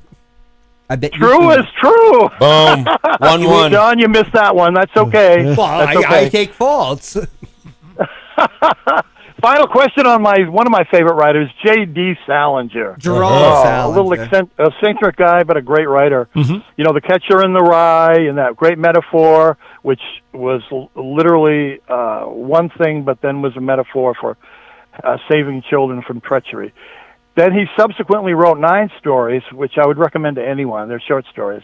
They're wonderful and powerful. Where he received accolades in academia and in the public domain for writing about the complexity of romantic relationships. False. What romantic relationship? Oh did he no, write he did about? write a book about. What was that title? Romantic With two names. relationships Those two between names. Franny men and and women. Zoe. Oh yeah. I mean, Franny got knocked up in the one story, so I guess that's Sounds romantic complication enough. Of romance. I said, yeah, that's true, John. That's true. I'm glad you're aware Well, of that. she got knocked up, but it's mostly about the angst of the upper middle class in New York. I said true. I'll say true. I say true too. All right, we all say true. Absolutely, you got it, guys. All True. right. So you did So really I win. well, guys, on that. I got two. You win. So I got you now. got two too. Now We all got two. I think We're tied. I think We need you a and Matt tiebreaker. edged John out, but it was close. Very close. No, it's 2-2. We're all winners We here. all need a tiebreaker now. We're all winners here, and we all get participation certificates. That's right. Yes. They'll be in the mail. Yes. Very good. Now I my have mother doesn't one final recommendation for two books. I noticed That should be yesterday when I burned. I couldn't listen to the show live, but I did subsequently hear it. And I noticed that a certain guest he goes by the appellation the People's Mayor. Yes, Mr. When- Ouellette. Mayor, like He didn't get M-A-R-E? that- He didn't get that from Mao, did he? No, it's another story. It's the people's mayor. I noticed the relish, guys. Like a whore. I'm not talking about the hot Oh. dogs, the raw hot dogs. You know where I stand on that one. Yes. Down with that, nitrates, chemical. No. You're But against here's the thing. Confederacy of He had, with Dunces? great relish yesterday. Ignatius That's the Riley? greatest People's book Mayor ever. I just reread pointed it. out the problems Hot that the dogs. Trump family Hilarious. is having with New York With right weenies? now, right? So I've got two books I want to recommend. Okay. Sounds Are like you ready? sounds Yes. like communism. One is by the well-established journalist, Robert Schweitzer. His book is called Red-Handed. Albert The Schweitzer. second book, I just finished reading these books, so they're hot off the press, guys. The second book is by Marinda Devine, a great journalist out of Australia, and her book is entitled, Down Under. get this, The Laptop from Hell. Oh, about Hunter Biden? Absolutely about Hunter Biden. Not only about Hunter Biden, though, John, as you pointed out in some of your posts, too, the family. Well, Hunter Well, why Biden, don't you- they only stole millions, but look what Jared Kushner got away with $2 billion. I mean, holy Yeah, well, I hell. mean, yeah, but what I'm saying is... He got $2 billion bucks from MBS. fair's the guy fair, who likes guys. his journalists No, fricassee. I know, Matt, you defend Biden all the time. Do you All not? the time. Admit it, Matt. It's I think true or false. True. True. Not all. True. Not all Which the I time. understand, Matt. You're in an entertainment culture where you got to go to the left a little bit. I understand. liberal. So here, so check out those two books, though. I want Okay. RJ to read them. I mean, with the technology today, you Glenn, can probably pull them up on the Glenn doesn't internet. read things like that. He didn't even know that there was a election going on in France, for crying out loud. Oh my God. Do you have a spare leather jacket so we can exercise? Glenn? Macron. I know. Isn't it amazing to see that picture of Putin and Macron on that long desk? Oh, yeah. Of who? When surreal, it's Putin and who? absurd, it's like- Putin Oh, my and God. Macron when they met and they had and they're sitting at the very long Who's table. Macron? Macron from France. French president. Oh, Macron. Macron. Yeah, okay. Yeah, Macron. the What great about them? Frenchman. Well, he has that office like he's Mussolini, for crying out loud. Yeah. Hey, Absolutely. Hitler had an office Even, like that he's too. even starting to look like Mussolini. No, he's like, not. I shouldn't laugh because there's real pathology there, and Yeah. You think there's as not in Jenny it? has pointed out. Jenny's Listen. done a good job pointing out the horror there and the genocide, and so finally, let me just Genocide say is this. a I get off the legal phone, guys. thing. Other people want to call in. You have to But kill I- 60,000 I people before you've I committed do genocide. praise the First Lady for going there on Mother's Day. Yeah. And standing with the Zelensky families. That Well, did was she good. collect a Now, check Matty, for you know, it? I think Joe should have been there a long time ago. He has but- spiritually. He was How many there. other presidents have visited there? Clinton. No, Clinton I didn't go mean there. during this war. From around the you country, had, from around the world. Well, in most countries, it's the prime minister. Boris went, okay. That's it. Boris, if he was Russian. Yeah. I don't think Macron has been there. I don't think Macron would go because he sees himself as, this interloper that can do good. But what a horrible thing. My problem is with Biden is that he God. hasn't always been there spiritually. John, I disagree with you on that. I don't mean In spirit. He's been there fact, financially. He never said. I don't think he's ever said he wants to see military victory. They need to say that, and they still need to get those planes in there. In my judgment. That's my Do you want a military mind. nuclear war? You want a nuclear war? You've got it. I mean, what an irresponsible thing to say. Oh my! You want a nuclear war? Well, you think you're going to survive it? Well, I don't think that's God himself or any of your family's going to survive it, or any person that you even remotely like God survives himself's it. going to come with a shield, right? Calm down, guys. Let my dad respond to that because I don't think that's what he's saying. I didn't No. know this was your dad. We can avoid. I'm this pretty man. confident we can. I say this with humility, obviously, because it is dangerous, guys. It's dangerous as intrinsically hell. dangerous right now, but It's I scary think too. I when think you're we in can DEFCON. avoid, through careful thinking through this. No boots on the ground, no direct attacks on Russians. But I think that there is an opportunity here that has developed. What is that, you would say, in this terrible, terrible tragedy and untenable feat by Putin and his war criminals? And But we invaded Iraq. What's and violated evolved? the What's war. developed here, guys? law. Something to think about, though. Just think about this. The Russian army is crashing in every way. That's from The you Ukrainians don't know that. are defeating them. Now, it's going to take a long time, Unless unfortunately. you're at NSA. But this could be the time to really put the foot on the Russian army, guys, once and for all, or for a very long time. And I don't think Putin, and going back to the war criminal, and I think he should be arrested and tried, but he'll get away with diplomatic immunity and all that. But I think his days are numbered, too. That would be nice. I really do. I hope But so. Who would? Who would? In what way? But the do problem you think is- he's going to get taken out, sir? Yeah, but who's going to take over? Well, You I think know that who's going to person's take not a over is group? right. I mean, I think I pray that there are enough people in Russia to say, maybe the old Yeltsinites to say, enough is enough. The Yeltsinites This were is- thieves. This is hurting us. But of course the totalitarian regime is vicious in that country, guys. So yeah, but and the regime in Ukraine was eventually, notorious though, for torture. I mean, on a Ukraine is cycle- Ukraine was a failed state, notorious for its torture and its corruption. I mean, for me, it's two pigs in a it's pod. been very corrupt. I agree, John. But I don't think Zelensky is corrupt. I think this is a movement in the right direction, and that's another ironic development. That this can really bring the people of Ukraine together like never before, and at least ameliorate that corruption tendency. So that all of which Ukraine, which again, Hunter and worships Joe were Stepan involved Bandera, in the also. Nazi. You got to read those books, guys. Do you know who Stepan Bandera was? I think I just pray that That the war stops. Putin will realize that this is not going to go anywhere. But I'm afraid he's the kind of guy will bog down and declare victory by just being there. Putin wants the ports. He never wants all of Ukraine. The idea to underestimate him is fallacious. Well, I mean, I wouldn't and they went. underestimate You have him. to. No, I wouldn't do that. What he wants But, is the ports. Can he hold them? I mean, we've got some of the best hardware that we're throwing it all against them. Absolutely. Our hardware is much better. It's being battle tested right now. Well, we gotta start to wrap up. They just took out a third ship. Dad, thank you so much for the call. And the Thanks, trivia. guys, for the dialogue, Yes, Mark. and keep up the good work, Maddie. You've got a great show going there. I appreciate it. Interesting. All right, thanks, Dad. Bye, Love sir. you. All right. Peace. Love you too. All right. Bye-bye, guys. Be Bye-bye. well. Bye. Thank you. All right, very good, very good. I told Matt, but when I came on the show, that I'm against war.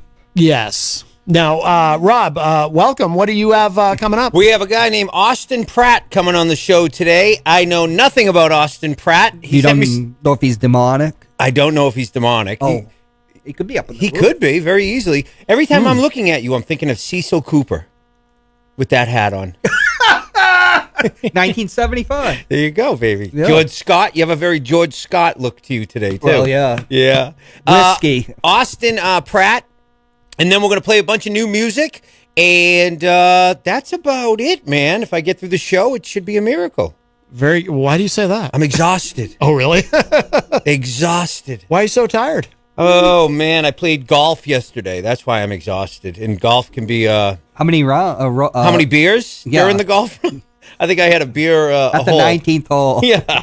That's why I'm exhausted, man. I'm getting too old for it. Oh, okay. But yeah, that's Austin Pratt. And then I'm going to talk about our show tomorrow night up at Pembroke City Limits, where we have Ward Hayden and the Outliers out of Boston coming up. And then the Queen City's own, the Night Blinders, opening up. So be doing that jive. Very good. Yes, sir. Very good. Well, Rob will be up next, of course, at 6 p.m. with Granite State of Mind right here at WMNH 95.3. And then don't forget, I will be back tonight at 7:30 for Retro Spectrum Radio with Paulie C. So Paul will be here with myself, Dan Randall of Dan Randall and the Randlettes, DJ Steve, and our friend Ron is bringing a pizza. Ooh, from where? So we look for from Elm House. Oh. Yes. You have no idea, Matt. Every time I go home, by the time it's 7:30 at night, I get home right after, and you take a picture and you post that pizza. Yeah. Why was you don't know what it does to me, man? It immediately sends me to the telephone to order takeout. Does it? Yeah. Oh, I mean, those pizzas look. I wonder what those cost. I bet that's almost the $30-$40 pizza. Oh, I don't know. I have no idea. Yeah. Oh, because they are like this thick. Yeah, Ron is very generous to us that way. Oh, those pizzas are legit. Yeah. Is there some demonic spell you've put on it? Everything's demonic. Did I put on Ron? It is. You weren't here for the earlier show. Yes, we were talking about demons. Uncovered a demonic plot right here in the studio. That's right. Yeah, it's very frightening, Rob. Did Gonzo start it, or be very careful? Oh, Gonzo's always involved in these things, but he's just tangential in this one because he doesn't have a leather jacket. Oh, okay. Wait till you see what's on the roof. Really? Hey, can I just make one observation? Yes. Your father's much more tenacious than you are with not being talked over. What do you mean? Well, you know, usually when I can stop you by just talking gibberish over you. Right. Yeah. Well, and you're more, but you know, he just hung in there, you know. Yeah. Well, he's on the phone, so it's hard. See, that's right. You have that slight delay. That's why I always. Well, it's not even a delay. It's what I always tell people is, when you're doing radio, you have to be somewhat deferential to the person who's on the phone, because they can't see your visual cues. Right. And so much of communication is visual. So even though it's just audio, they can't, you know, so if we're in the studio together, you know, I can see you. It's a little different. That never stopped me from talking. Right. But what I'm saying is the person on the phone, they can't see anybody. So they don't even necessarily know you're talking if they're talking and then you're talking at the same time that they're talking. Well, that takes the wind out of my sails. Yeah. But thank you, John. Always a good time. Thank you, Mac. I'm going to wrap up with one more Ali Beaudry song because she is performing tonight at the Hop Knot this evening, our amazing sponsor. So if you're in the area, if you want to have some delicious gourmet pretzels, some craft beer, and enjoy some music from Ali Beaudry, she will be there tonight. And if you missed any part of today's show, it will be up in just a little bit at WMNHradio.org and at my website, mattconnerton.com. Rob Azevedo is next. I'll talk to y'all at 7:30, and I'm out of here. Talk at y'all a little bit later.